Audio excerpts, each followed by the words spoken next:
কি কি দিয়ে মাখাচ্ছ তুমি? নুন আর চিনি দিয়ে। নুন আর চিনি দিয়ে কি করছো? আম মাখা করছো?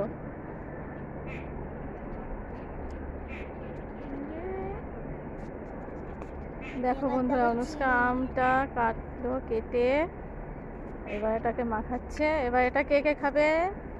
আমি আর আচ্ছা, তুমি একটা খেয়েই দেখো, তারপর ভাই আসছে।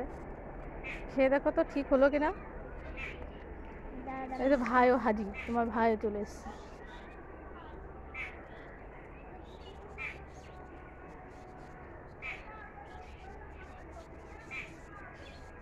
দেখো ভাই, খেয়ে দেখো তো। হয়নি। একটা খেয়ে দেখুক ভাই, একটা টেস্ট করে দেখুক ঠিক মাখালো কিনা দিদি। টেস্ট হয়েছে? এবার দিদি একটা খেয়ে দেখো। টেস্টি? আচ্ছা, টক লাগছে? টক লাগছে না তো? মিষ্টি?